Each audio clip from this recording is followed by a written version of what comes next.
Bon, c'est sûr que le matériel, c'est vraiment très important. Il faut vraiment en prendre soin. C'est comme c'est notre outil de travail, donc voilà, c'est vraiment des bijoux, hein. Je crois que c'est plus des habitudes que j'ai. La veille de la compétition, j'aime bien que tout soit bien organisé, que tout le matos soit déjà prêt. Comme ça, j'ai rien à penser le soir quand je me couche. Et puis la nuit, je suis déjà sereine. Je sais que tout ce que j'ai pu préparer est prêt et tout ce que je dois préparer le lendemain, c'est en cours de préparation et il reste vraiment le minimum à faire. Moi, j'aime bien faire de l'imagerie mentale, bien m'imaginer dans le parcours où je vais pouvoir attaquer, où je vais pouvoir un peu temporiser. Où je fais souvent vraiment tout le film de la course.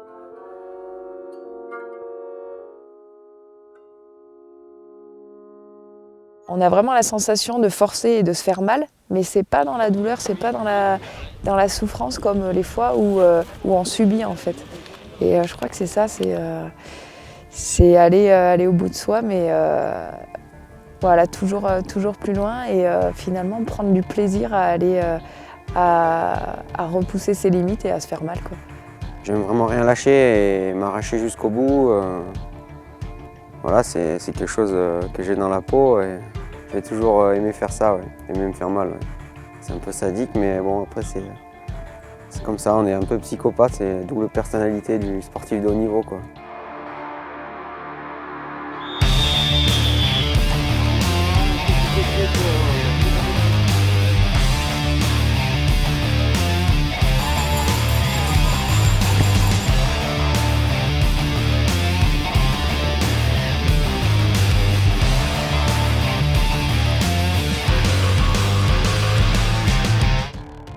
Donc ce que j'aime vraiment, c'est gagner en étant le plus malin, en cachant ses faiblesses, et c'est ça qui me plaît le plus, c'est vraiment m'amuser dans la course. Et donc le but dans une compète, c'est justement de ne pas craquer, donc d'arriver à tenir dans la dynamique de la course. Et donc à l'arrivée, c'est là où on relâche tout. Et c'est une libération, On sait pas, on est bien, on est tranquille.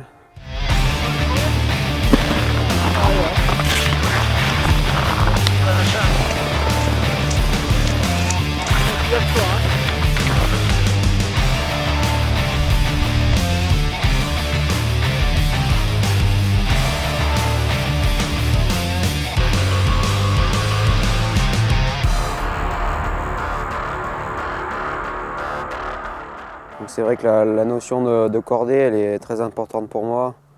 C'est comme si je vais faire une grande voie dans la face nord des Grandes Jorasses avec un collègue. On n'a pas besoin de se parler, pas besoin de dire quoi que ce soit. Rien qu'un regard, ça suffit pour savoir si l'autre va bien. On n'a pas besoin de se dire on va attaquer là. Le côté humain, il devient de plus en plus important au fur et à mesure que j'avance, je pense. Je crois que c'est plus sympa, même dans l'effort, on arrive à sourire finalement. C'est sûr que bon, on va pas sourire pendant 2 heures, hein. Je crois que je souris quand je vois des personnes, je souris pas toute seule au milieu de la montagne. Mais ouais, le plaisir, il est vraiment là, donc autant le faire partager.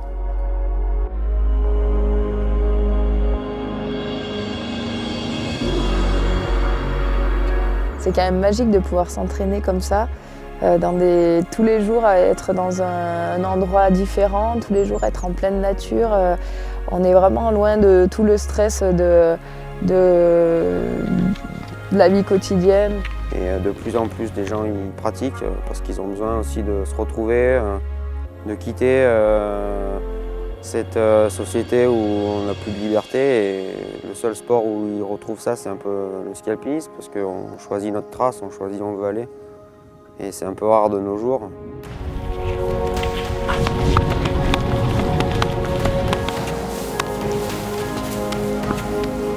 Ouais, moi, mon rêve, c'est plus gagner toutes les grandes courses. C'est vraiment ça qui m'a fait aimer le ski alpinisme et c'est ça qui me motive le plus. Forcément, pour moi, ça serait un peu le rêve d'aller aux Jeux en ski alpinisme parce que je pense que maintenant, ça serait difficile d'aller dans une autre discipline. Ce qui me plaît surtout, c'est arriver le printemps, faire des immenses traversées, passer des journées à faire des couloirs en montagne.